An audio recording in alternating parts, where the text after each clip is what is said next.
Holy cow, that's bright. Okay, welcome back guys, Cal Clash Fitness. Fucking did it. We're back in the shed, ladies and gentlemen, and I cannot be happier. Now, I have no idea if you're actually going to be able to watch this because I have no internet connection in my new house. But we got a shed, so that's all that matters. So, if you are watching this on Saturday, just know that I did film it on Friday.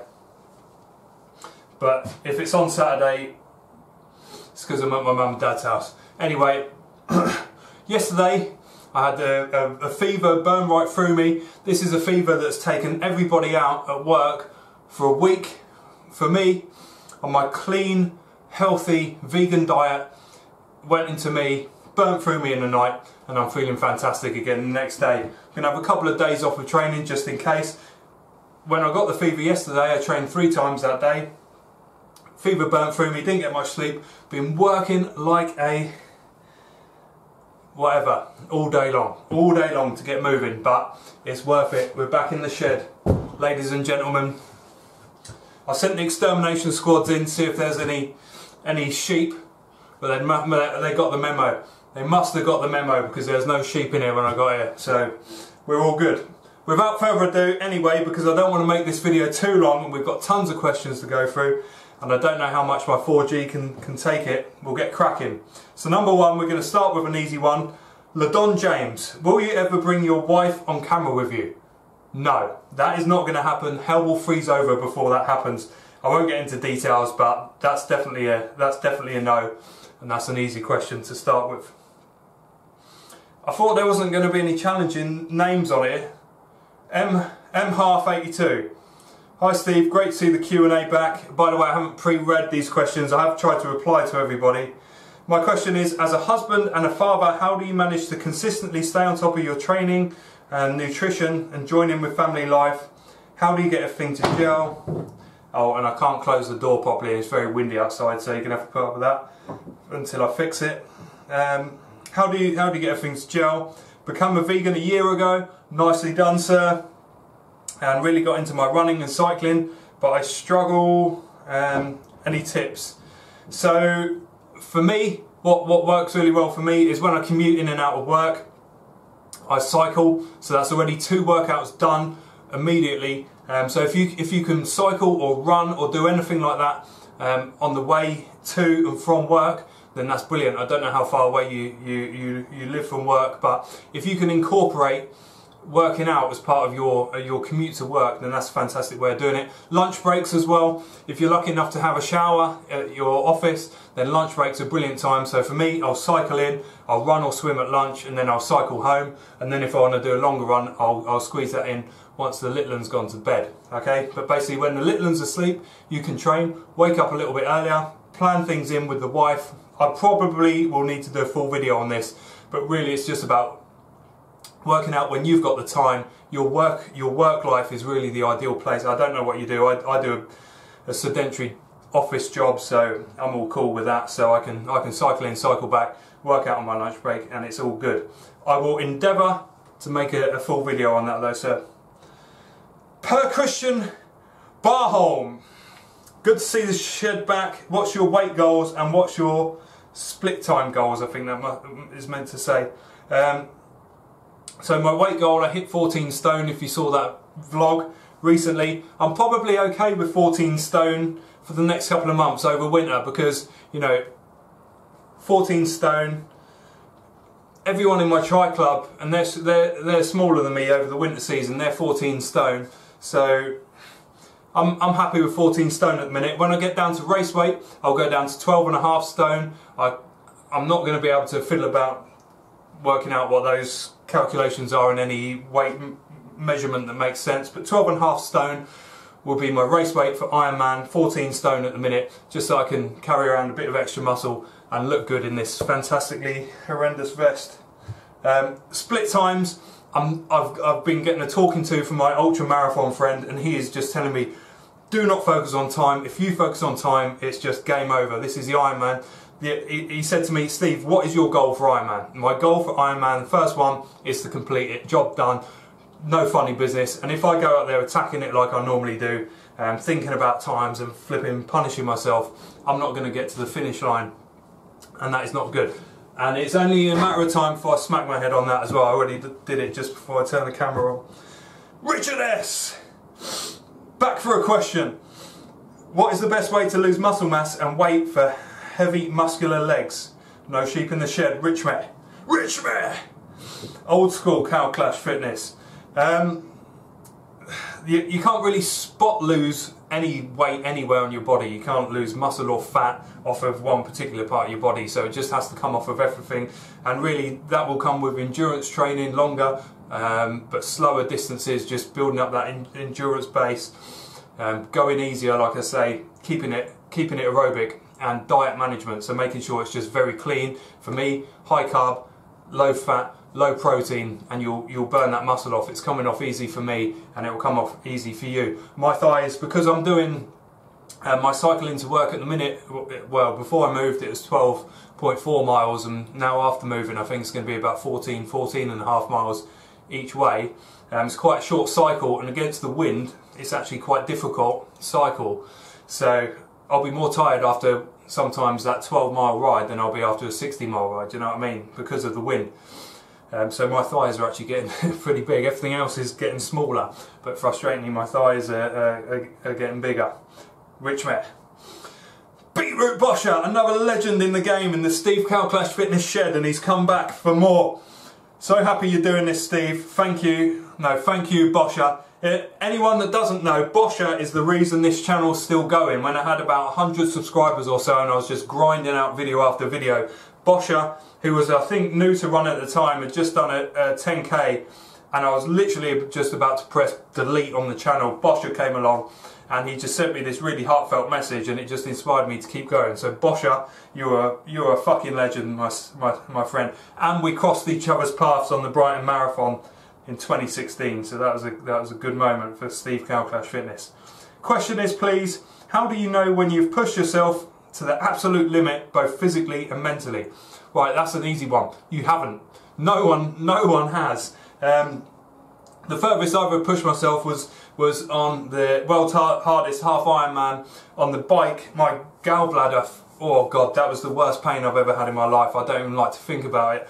About 35 miles in, I was smashing it. I was in qualifying position for World Championships on the bike, and my gallbladder, God knows what happened with that thing, but I couldn't just breathe, even just slightly in.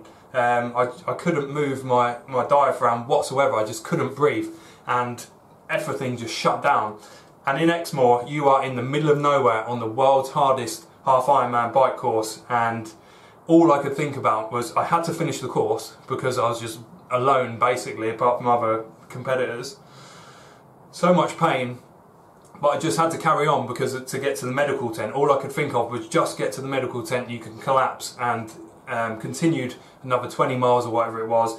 And then when I sort of dragged myself into the tent, collapsed onto a bench, a couple of the stewards sort of picked me up, got my bag, put my shoes on for me, and the next thing I know I was running the half marathon section of it, and it was horrendous. But you've never reached your limit unless you've been to war and you've been shot a couple of times, and your squad mate's been shot a couple of times. You're having to drag them to safety and all this kind of thing. You know, Lone Survivor style. If you've seen that movie, no normal person has ever pushed themselves to the limit. You have always got more, and you always need to remember that. You know, it's not a coincidence that you think you're done on a marathon or any event really, and then you're 100 meters away from the finishing line, you can suddenly do a sprint finish. It's not a coincidence. Brilliant question though, Bosher. You are the man. The running sloth. I was around for the OG Q&As, my man. I just had a question about winter training. I'm from Ohio in the US, and I now understand that there are some rather cold temperatures there. It's cold and snowy. Any tips for getting out there and kill the run? Mostly mental tips or ways to hype yourself up to get out in the shit weather. No sheep in the shed. Look, listen. There's really only, if it's a one-off, then you can hype yourself up and all this type of thing. But the best thing to do is just get into a routine, because when you're in that routine, okay, you do your first cold run and it sucks. You do your second cold run and it sucks. You do your third cold run and it's just normal. Keep doing it until it becomes normal. You know, I know my weather is nowhere near as cold as yours, but my thighs were killing me the other day because it was minus. So the rest of the country had snow, but because we're on the coast we didn't. It was -1, it was pissing down with rain, wind blasting me, and I just had normal leggings on. My calves and my feet have never been so cold. I bought some warmer leggings after that, but the point is that you just keep the routine, and you will just get up and go out, and you won't question it, you won't think about it, it just becomes normal. Just keep doing it until it becomes normal. It's all up there. Jordan Walker. Hi Steve, I'm a 17-year-old lad and my 5k is 18 minutes 50 seconds. I'm going to have to open this up further. I run it hard once a week on a Saturday park run, and the next week I do a tempo around 1:30 to 2 minutes slower. How would you say I could improve? Get to the low 18s. I run about 30 miles a week with around 80 to 90% slow, easy pace runs. By this time next year, hoping to hit about 40 to 45 miles a week. That's marathon training, my man. If you're looking just to do a 5k, then you don't need to worry about that mileage. You need to be worrying about getting proper, quality, intense sessions in there. Now, obviously you need your recovery sessions and you need to be going longer than 5k.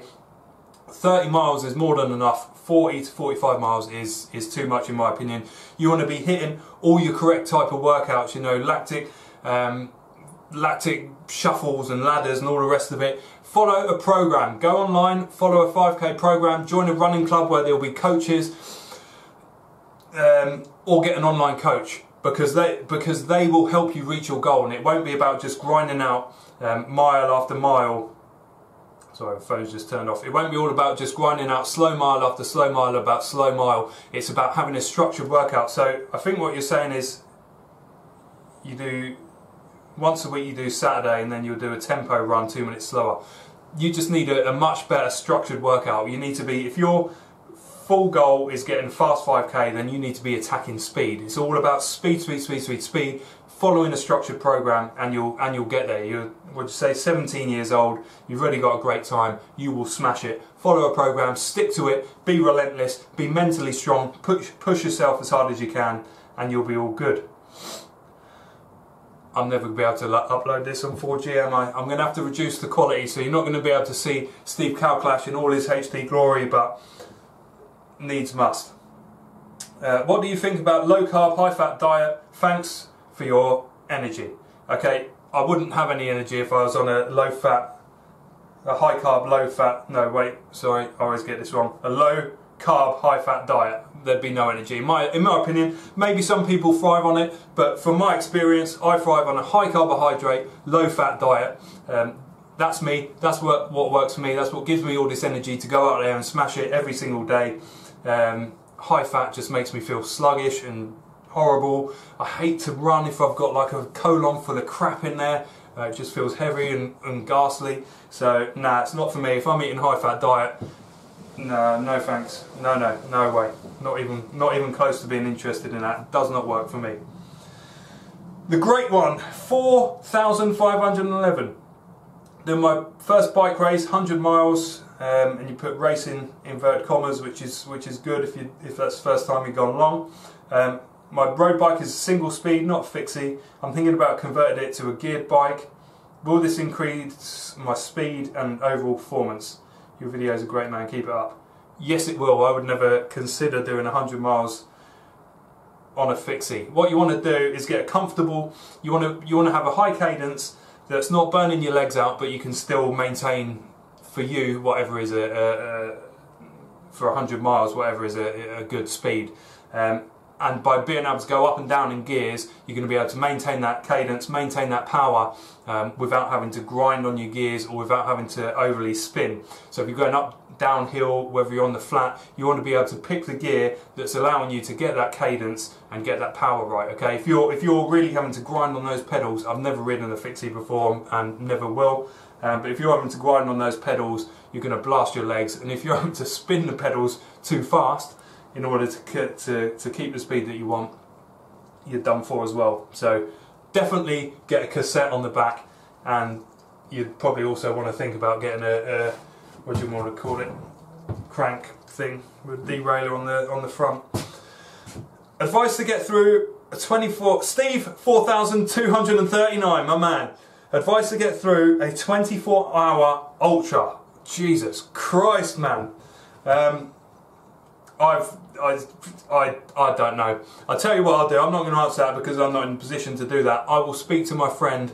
Well, I've got two friends actually. One who's run that desert marathon over a week, and he's also run over, I think it was a week, through the Amazon rainforest.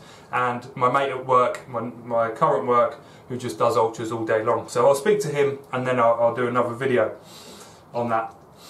Jacko Wacko, number 5. Jacko Wacko. Question, pal. How long do you leave between pre-run smoothie and when you start your run? Probably different for everybody. My preference is to run always on an empty stomach, so at least an hour and a half. However, with Ironman training coming up and endurance training, I'm having to train my body, retrain my body to take in calories while I'm running, which sucks. So I might go out an hour after having a smoothie now. Depends as well on how, if I've got the full jug full of bananas and that lot, then 2 hours, you know, is going to be good. But I do need to start training my body to become accustomed to running with food in there. Jacko Wacko, you're the man though. Kim Jacobson. He's saying that the Q&A is probably going to be coming up on Tuesday. He knows me too well. You do not know how much grief I have been through to get all of this set up in time. Couldn't find, what's that thing called? Tripod. So it's up here behind the lighting.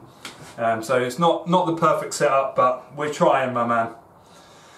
The Business Finder. Why can't I stick to one sport? In the last 2 years I've dipped my toe into running, cycling, weightlifting, swimming, judo, boxing, achieved mini goals like a few races, competitions, but I never stuck to one to master it. I just can't stick to a goal. It's either because you haven't found one that you like, or you just haven't given it enough time to feel like you're becoming good at it, you know. If it doesn't, you know, light your testicles on fire or something like that, you probably haven't found the right sport for you, you know. If you've got that competitive mind, really, I could probably do most sports with the exception of soccer or football, or whatever you want to call it. Actually, I'm not really into team sports, full stop, but any non-team sports. Combat sports obviously was my first love. Now triathlon. Weightlifting is just something good because you can push yourself all the time, but you need to find something that you're truly passionate about in order to be able to nail it. Ryan Boss. Any thoughts on run cadence between 170 and 180? Any tips on increasing it? You can get a little metronome. It's pretty annoying, but you can set that metronome, so if you've got really slow cadence you can set it to 160 for example, and put your headphones in, as long as you're safe, and then it's going, and you can try and time your cadence to that, and then once you've cracked 160 you can up it to 180, 170, 180, or 165, 170, 175, 180. But metronome is a really good way of monitoring that. These watches do a terrible job of it, so don't listen to that. A metronome really is the only way, and just counting along to it and running to the metronome will be the one. 98% Gorilla, my man. Too many Cal Clash Fitness OGs, community OGs on here today. Makes me very happy. 100% on board with the positivity in the new shed. Currently got my right arm in a sling. I saw that on Strava. Some muppet knocked you off the bike. Thoughts on maintaining positive mental attitude when facing prolonged time out due to being smashed off your bike by a nutter Uber driver. What a twat. You just have to have that self-belief that you can come back. You know, you just have to have that self-belief, and it will come back. It will come back. As long as you have that belief, you just start, you picture and envision what you're going to achieve when you come back, and you will come back hungrier because of it. You'll be hungrier than everybody else that's never been through that, as you just keep focused on how you're going to smash it and what you're going to achieve when you get there, and that's it. And you will come back stronger than everybody else, because everything starts up there, my man, and I know for a fact that you'll be coming back stronger. So just keep it up there, do whatever training you can in the meantime, and you'll come back way, way stronger. Philip Pritchard. Any advice on half marathon training without losing muscle? I'm a vegan, Lean, slim, but enjoy running. Also want to gain some muscle. Tricky one. I've said it on Q&As before. You'll have to pick one to prioritise. So you can't really build muscle and effectively become good at half marathon, which really is a long distance training. So pick one to prioritise, and the other one should just become an assistance. So I would advise half marathon should really be, only you can choose it, but half marathon really should be the one that you focus on. Focus on picking a time, following a plan, and then working your weight schedule around that. So you can, you know, do a 5x5s or something like that and do half marathon training, but focus more on half marathon training and just let the, you know, let the gym stuff come as it will. But ultimately, you know, I know it myself, if you're pumping tons of upper body, trying to build up, and then you're out running, you don't really realise how much upper body running requires, and there's nothing worse than having tired shoulders or tight traps and all of that. Oh, it's no good. So pick one, and the other one is the assistance. So if you want to be huge but ripped, you know, that aesthetic millennial style body, and it's all about the way you look on Instagram, then gym with half marathon supporting it. If you want to be a competitor, if you want to be fit, healthy, and a respectable athlete, then half marathon with weights helping it. That's my opinion. Marie-Alain, the first female to ask a question in Q&A. My audience is about 88% male though, according to YouTube. What is your favourite smoothie recipe? Now this changes all the time, but I do love talking about smoothies. So my favourite smoothie recipe at the minute, and has been for a while, is banana and morello cherry, or however you say it. Oh man, that is so good. If I have that in the morning, I'm just feeling so good for the, you know, until lunchtime. I'm just feeling amazing. It's the tastiest smoothie. I buy the morello cherries frozen, make sure the bananas are ripe, mix it up with a little bit of water. Oh, I could literally drink that until I exploded. It's so good. And then favourite smoothies if I was going to say a performance smoothie, it'd be anything with fresh beetroot in it. Fresh beetroot and some berries, and something to fill me up would be banana based, and that's the banana and cherry one. And then I have my green smoothie in the morning, in the evening, every evening before dinner, green smoothie, bish bash bosh. But yeah, we'll do a video on that at some point as well. Wow, so many questions. Normally I'll split these out as well, but I just don't have time. You probably have answered this before. Why do you wear Vibrams? What is a competitive 5k time? There's no such thing as a competitive 5k time. Focus on you, your goals, and beating your goals and beating your PBs. Under 20 minutes is probably a good benchmark. It's so different for everybody. Vibrams is the best way to run injury-free. It's the way nature intended. You're actually using your muscles, your ligaments to absorb the impact. Put some socks on, run down your street or something just in socks and feel how it feels. It feels amazing. You'll build everything up. You'll be stronger. You'll be a more efficient runner. It's just everything. Everything is better in Vibrams. I've got plenty of videos talking about why, but they're amazing. Looking leaner by the day. Thank you very much, Blood Meridian. You're the man as well. Did you do any specific training to go sub 18 for the 5k park run? I need to go 30 seconds quicker to do this. So sub 18 was my 5k PB, not on park run though. Need to go 30 seconds. Yeah, when I was running, actually when I was running my fastest 5Ks was when I was training to go sub 3 for the marathon, which I was very close to being able to do. But that sub 3 hour marathon program was ridiculous. It was relentless. The training that I was doing on that sub 3 hour marathon program was just completely relentless. You know, so many sprint sessions, hill repeat sessions, and even the longer, slower runs would have like sprints thrown in there and that. And my 5k, just from doing all of that, my 5k dropped under 18 minutes easily. So I'm not suggesting that you'd want to follow that, but the important thing is that you are pushing yourself in training. If you want to go sub 18 on race day, then you need to push yourself in training. Jez Lucas. Hey Steve, Jez Lucas, He's a newer fan, but he's definitely a super fan. Doing London Marathon next year. Will be third time trying for under 4 hours. I'm booked into a 12-hour event in June that is a lap course. Do as much or as little as you want. I'm thinking go big and make 2018 the year of the ultra. Any tips on going further? Control your thoughts. You don't want boredom to creep in. My God, my hands are getting cold now. Make sure that your nutrition and your pacing are the two most important things, really. You need to eat. If you're doing ultras, you need to eat, and you need to eat something that you like, that converts straight into energy and feels good. And you don't want to blast off too quick. So you want to pick a pace that you can comfortably hold for, you know, whatever the distance is, and feel fresh or freshish at the end. But it sounds like brilliant. Down in Poole you are, my man, as I noticed on Strava, so, you know, go for it, dude. Go for it. Some lovely running down there, because I was in Bournemouth a couple of months ago.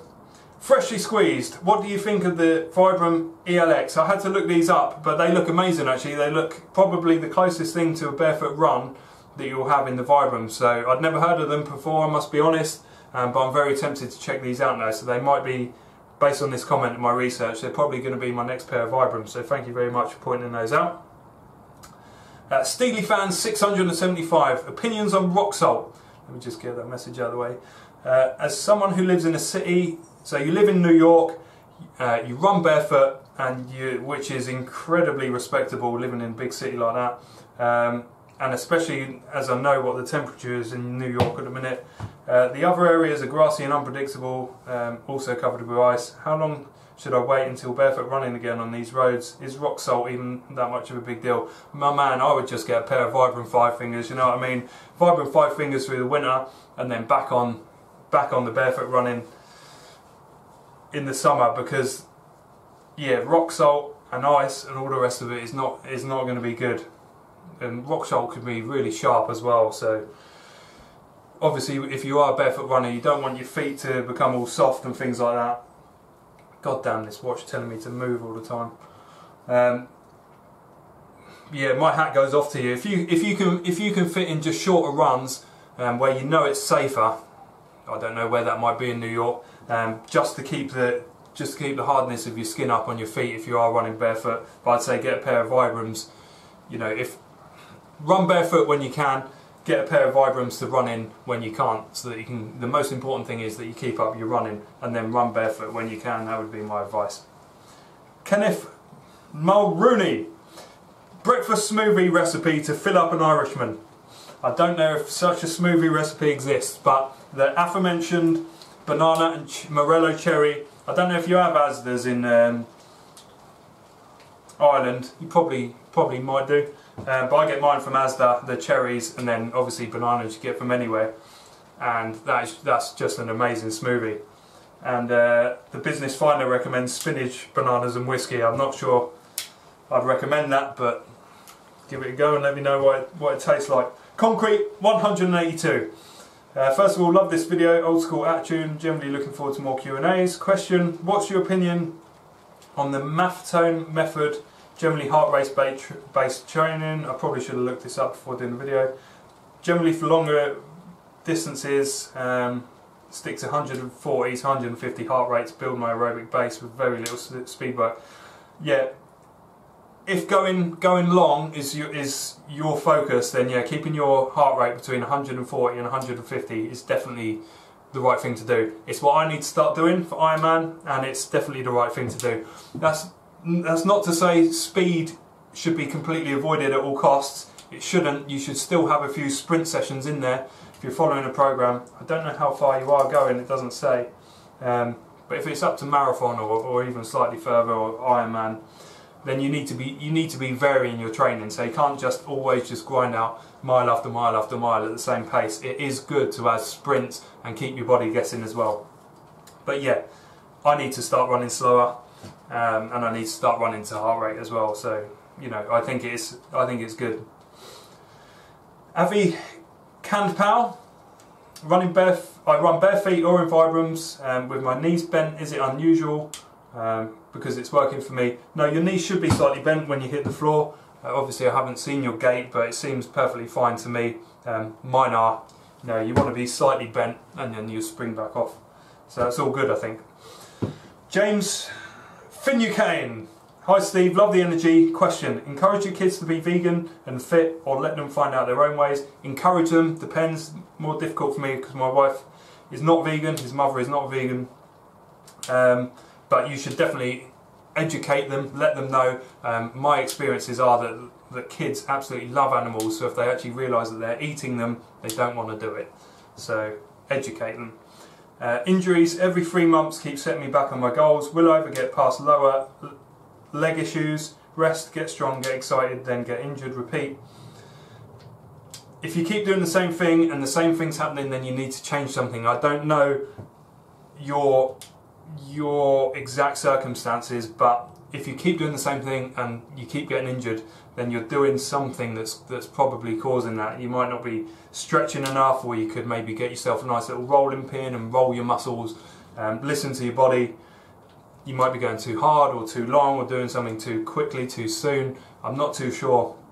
You can let me know for next week, and that's all good. By the way, guys, questions down below for next week. You know the drill by now. A couple of non-questions there. Here's one for you. I got my first pair of Vibram 5 fingers in the spring and love running in them. Boscher responded to this as well. But I keep getting aches and pains after running them, usually after a long, hard run. Could I still be adjusting to them, or are some people just not meant to wear them? I do not believe that some people are not meant to wear them. Transitioning to Vibram 5 fingers can be very difficult depending on who you are. When I started transitioning to Vibram 5 fingers, I was 18.5 stone. That's very heavy for people that don't know what 18.5 stone is. As with any type of running, you need to build it up slowly, and it is more pronounced in Vibram 5 fingers because there's no padding, there's nowhere to hide. So you need to build up very slowly. If you build up slowly, your distance slowly, your pace slowly, you'll be absolutely fine. If I went out and ran in Vibram 5 fingers tomorrow, I don't know, anything over 20 miles, my body wouldn't be ready for it because I haven't been training it.